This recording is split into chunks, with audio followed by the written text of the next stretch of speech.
चौथा, अशौच अवस्था में मंदिर में दर्शन करने जाना। आप जैसे कपड़ा सहित लेटरिन गए हैं तो आपका अधिकार नहीं कि आप मंदिर में जाकर दर्शन करें। पहले जाइए, स्नान कीजिए, वस्त्र परिवर्तन कीजिए, वस्त्र पवित्र हो और आपका शरीर पवित्र हो। तो कोशिश करो कि भाव भी पवित्र हो, तब हम भगवान के दर्शन करने के लिए जाएं। एक एक कदम में आनंद का उल्लास होता है अपने प्रभु के दर्शन करने की भावना में। यदि आप खड़े खड़े लघुशंका करते हैं, आपके वस्त्रों में पेशाब के छींटे पड़ते हैं, आप अपवित्र हैं, मंदिर जाने के योग्य नहीं है, इसीलिए बुद्धि भ्रष्ट हो जाती है, कोई भाव नहीं आता, कोई अनुभव नहीं आता। मैं आपसे सच्ची कहते हैं, प्रभु के जो श्री विग्रह हैं, हमने अब वो सब बातें नहीं बताई जाती, मतलब ये साक्षात हैं। आपको हम ये कह रहे साक्षात हैं, एक एक बात आपकी सुनते हैं, एक एक बात देखते हैं, हम कैसे तुम्हें बताएं। ये प्रभु जो श्री विग्रह में आप केवल भाव करके देखिए, वो हमारे भावों को ग्रहण करते हैं। जो प्यार से उनसे बात करो ना, सेकंड में उत्तर आता है, सेकंड में ऐसे बात करो और स्फुरित हो गया उत्तर, स्फुरित हो गया। ये प्रभु विराजमान है। तो हम अपने प्रभु के अशौच अवस्था में मंदिर दर्शन करने न जाएं। जब हमारा शरीर अपवित्र हो, हमारे वस्त्र पवित्र हो, हमारा मुख अपवित्र हो। मुख में 3 बार आचमन करें, कृष्णाय नमः, गोविंदाय नमः, अच्युताय नमः। दाहिने अंगूठे से ऐसे करके हाथ पैर धो के पवित्र होकर भगवान के दर्शन करने जाएं। अपवित्र दशा में वस्त्र अपवित्र, शरीर अपवित्र, मुख अपवित्र, ऐसी दशा में भगवत दर्शन करना अपराध माना जाता है मंदिर में जाकर के। 5वां, एक हाथ से भगवान को प्रणाम करना। ये शास्त्रीय पद्धति नहीं है। संत या भगवंत को दोनों हाथ जोड़कर प्रणाम किए जाते हैं। दोनों हाथ जोड़कर संतों को प्रणाम करते हैं और भगवान के सामने दोनों हाथ, ऐसे भगवान को नहीं किया जाता। ऐसे करना एक 32 सेवा अपराधों में एक अपराध है। एक हाथ से भगवान को प्रणाम नहीं करना चाहिए। ये 5वां अपराध है जो एक हाथ से प्रणाम करते हैं। 6ठा, जब हम भगवान की परिक्रमा देते हैं तो हमारे श्री ठाकुर जी महाराज की 4 परिक्रमा होती है। तो परिक्रमा में आप ऐसे जब चारों तरफ घूमते हैं तो श्री विग्रह के सामने जब आते हैं तो प्रत्येक परिक्रमा में रुकना चाहिए और रुककर प्रणाम करना चाहिए और फिर परिक्रमा देनी चाहिए। जैसे हम ठाकुर जी की ऐसे परिक्रमा दे रहे हैं तो ऐसे परिक्रमा करके आए, फिर प्रणाम किया, फिर दूसरी परिक्रमा, फिर प्रणाम, फिर तीसरी परिक्रमा, फिर प्रणाम, फिर चौथी परिक्रमा, प्रणाम। बहुत महत्वशील है। भगवान की परिक्रमा करना विश्व ब्रह्मांड के समस्त पुण्यों में सर्वश्रेष्ठ है। पृथ्वी की परिक्रमा कर लो, सब तीर्थों की परिक्रमा कर लो, तो तीर्थपाद तो भगवान है। भगवान की परिक्रमा कर ली, सबकी परिक्रमा हो गई। अगर 4 परिक्रमा श्री भगवान के मंदिर की कर ली, पूरी पृथ्वी की परिक्रमा हो गई। क्योंकि जितने तीर्थ हैं वो संत और भगवंत के द्वारा ही प्रकाशित हैं और संत भगवंत से हैं और भगवान स्वयं प्रिया प्रीतम विराजमान, उनकी जब परिक्रमा कर ली तो सबकी परिक्रमा हो गई।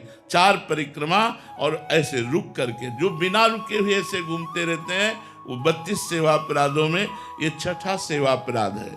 7वां, श्री भगवान के श्री विग्रह के सामने पैर फैला के बैठना। मानो आपकी गांठों में दर्द है, आप मंदिर में बैठे तो भगवान के सामने ऐसे पैर फैला दिए, ये अपराध है। आपके पुण्य नष्ट हो जाएंगे। अगर आपके पैर दर्द करते हैं तो आप खड़े खड़े या बैठे बैठे जैसे बने दर्शन कर लीजिए, हट जाइए सामने से।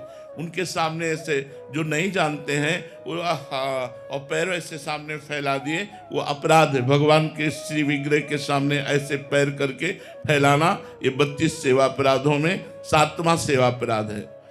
8वां, भगवान के श्री विग्रह के सामने घुटने लपेट कर हाथों से बांध कर बैठना। ऐसे जो घुटने ऐसे कर लेते हैं ना लोग, ऐसे ऐसे वो 32 सेवा अपराधों में 8वां। यही सब हमारी बुद्धि को भ्रष्ट कर देते।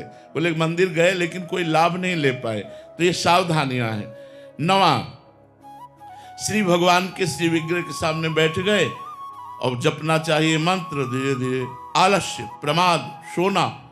अगर आप श्री विग्रह के सामने सो रहे हैं तो आपका अपराध बन रहा है। मत सो, 1 सेकंड भले ही दर्शन करो, निकल जाओ मंदिर से, तो अपराध तो नहीं बनेगा, 1 सेकंड के दर्शन का तो लाभ मिलेगा। 10वां, श्री भगवान के श्री विग्रह के सामने कुछ भी पाना, जैसे आपको कुछ भी मिला तो विग्रह के सामने से हट जाइए और फिर प्रणाम करके, प्रसाद है जो भी, चरणामृत है जो भी, वो सामने से हट जाइए। उनको देखते हुए ऐसे सामने ऐसे नहीं पाना, जो भी मिला है सामने से हट जाइए, एकांत होकर पा लीजिए, हाथ प्रक्षालन कीजिए, फिर दर्शन के लिए आ जाइए। 11वां, भगवान के विग्रह के सामने झूठ बोलना कभी नहीं। एक तो वहां बात ही ना करें, अगले में आएगा, लेकिन भगवान के सामने कभी और गुरुदेव के सामने, ये 2 जगह कभी झूठ नहीं बोलना चाहिए, महत्व अपराध है। हमें चाहे जितना बड़ा दंड मिले, यदि हमने गलती की है तो अब की है, अब चाहे मुझे क्षमा कर दो चाहे दंड दो, वैसे तो कहीं झूठ नहीं बोलना चाहिए। पर अगर कहीं हमसे झूठ बोल जाता है तो हम जब भगवत आराधना करते हैं तो भस्म हो जाता है, लेकिन भगवान के सामने अगर हम झूठ बोले मंदिर में, गांव में भी किसी बात का प्रमाण लिया जाता था तो बोला जाता था आप मंदिर में चढ़ के बोल दो हम मान जाएंगे। तो अगर मंदिर में आप हैं तो झूठ कदापि मत बोलिएगा, इतना ध्यान रखिएगा, नहीं वो अपराध बन जाएगा। भगवान के श्री विग्रह के सामने झूठ बोलना। 12वां, श्री भगवान के श्री विग्रह के सामने किसी को जोर से पुकारना, ऐसे नहीं, क्योंकि सरकार विराजमान है। अगर किसी को भी बुलाना है तो सामने से हट जाइए और उसको छू कर बुलाइए, या धीरे से उसको स्पर्श करके कोई बात कहनी, आवाज जोर दे करके मंदिर में नहीं, आवाज जोर दे करके बुलाना भगवान की अवहेलना होती है, वो अपराध बनता है। भगवान के श्री विग्रह के सामने आपस में प्रपंच की बात करना। 13वां, अब बैठे हैं बातचीत कर रहे हैं, भगवान के श्री विग्रह के सामने पंखा चल रहा है बड़ा आराम से, और भगवान के श्री विग्रह के सामने व्यर्थ की, गांव की, रिश्ते नातों की, आने जाने की, प्रपंच की बातें कर रहे हैं, ये अपराध है। भगवान के सामने बैठकर अगर कुछ करना है तो पद गायन करो, भगवान की महिमा। आज देखो ठाकुर जी कैसी सुंदर पोशाक पहने, आज उनके चरणों में पायल कितने सुंदर है, उन्हीं की शोभा का वर्णन करो, प्रपंच की बात नहीं। या तो मौन होकर नाम जप करो और या तो भगवान की चर्चा करो। हमें लगता है मौन रहकर नाम जप करना सर्वोत्तम बात रहेगी। श्री भगवान के श्री विग्रह के सामने चिल्ला चिल्ला कर उलूल जुलूल बात करना, बेमतलब ऐसे ऐसा वैसा ऐसा, मंदिर में बहुत सावधान। 15वां, श्री भगवान के श्री विग्रह के सामने किसी को दंड देना। मान लो आपकी जेब ही काट ली है, आपकी जेब काट ली, माना उस आदमी को पकड़ लिया, ठाकुर जी के सामने दंड नहीं देना है, इतनी मर्यादा रखनी। और